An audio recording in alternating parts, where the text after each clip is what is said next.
यह सिर्फ एक झंडा नहीं था, यह एक विचार, एक इतिहास और एक पहचान का प्रतीक था। और जब उस प्रतीक को आग के हवाले किया गया तो सवाल सिर्फ राजनीति का नहीं बल्कि सम्मान और मूल्यों का खड़ा हो गया।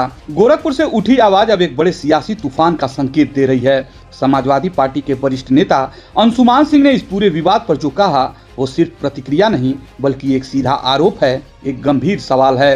अंशुमान सिंह का साफ कहना है कि झंडा जलाना सिर्फ कपड़ा जलाना नहीं है, यह उस संघर्ष की अवहेलना है जिसे मुलायम सिंह यादव ने अपने जीवन से गढ़ा था। यानी यह मुद्दा किसी एक व्यक्ति या एक घटना तक सीमित नहीं, यह सीधे उस विरासत पर चोट है जो दशकों की राजनीति, आंदोलनों और जन समर्थन से बनी। अब जरा इस पूरे घटनाक्रम को समझिए। अपर्णा यादव जो कभी समाजवादी परिवार का हिस्सा थी, आज भारतीय जनता पार्टी की नेत्री हैं। उनका यह कदम समाजवादी पार्टी का झंडा जलाना सिर्फ एक राजनीतिक विरोध नहीं माना जा रहा बल्कि इसे एक प्रतीकात्मक विद्रोह के रूप में देखा जा रहा है। लेकिन अंशुमान सिंह इसको राजनीतिक असहमति मानने को तैयार नहीं। उनका कहना है कि जिस विचारधारा ने आपको पहचान दी उसी के प्रतीक को जलाना यह सिर्फ राजनीति नहीं, यह नैतिक पतन है। यह बयान अपने आप में बहुत बड़ा है क्योंकि यहाँ बहस विचारधारा बनाम विचारधारा की नहीं बल्कि पहचान बनाम विरोध की हो रही है। गोरखपुर में समाजवादी कार्यकर्ताओं के बीच जो आक्रोश दिखा वह इसी भावना का प्रतिबिंब है। उनके लिए यह सिर्फ एक घटना नहीं बल्कि अपमान की तरह है। अंशुमान सिंह आगे कहते हैं, मुलायम सिंह यादव के नाम से मिली पहचान को यूं जलाना यह इतिहास के प्रति असम्मान है। अब सवाल ये उठता है, क्या किसी राजनीतिक दल से अलग होना उसके प्रतीकों का अपमान करने का अधिकार देता है?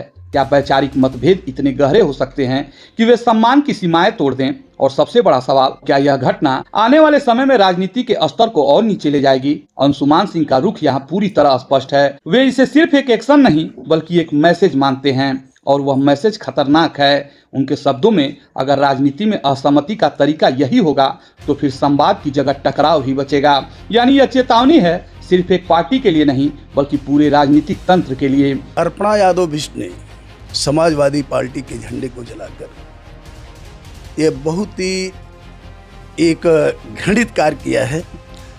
अब उनके लिए मैं यही कह सकता हूँ कि ऐसा उनको नहीं करना चाहिए था। मैं तो जानता हूँ कि एक भद्र महिला है, वो एक मुलायम सिंह यादव जी की पुत्रवधू हैं, लेकिन जो उन्होंने कृत्य किया है उसकी मैं घोर निंदा करता हूँ, कड़ी निंदा करता हूँ और जितनी निंदा किया जा सके उतना कम है।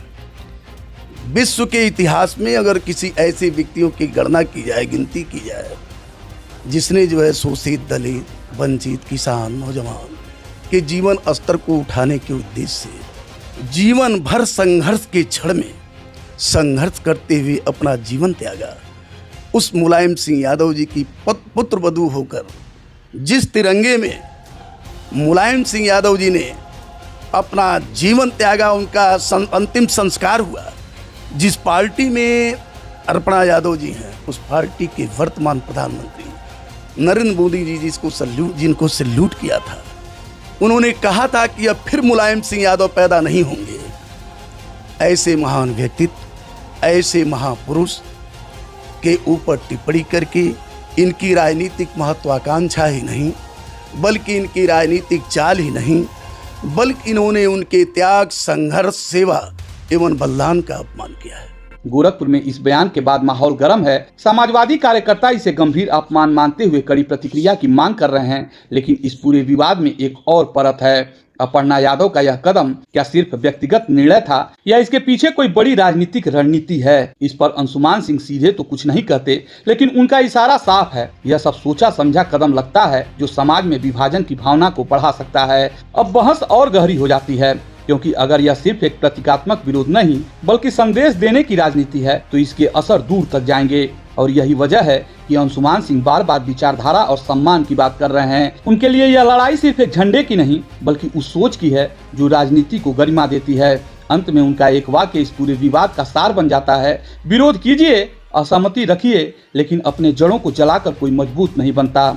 अब देखना यह होगा कि यह विवाद यहीं थमता है या आने वाले दिनों में और बड़ा सियासी मुद्दा बनता है। लेकिन फिलहाल गोरखपुर से उठी यह आवाज साफ है, यह सिर्फ आग नहीं थी, यह एक ऐसी चिंगारी है जिसे राजनीति में सम्मान और मर्यादा पर एक बड़ी बहस छेड़ दी है।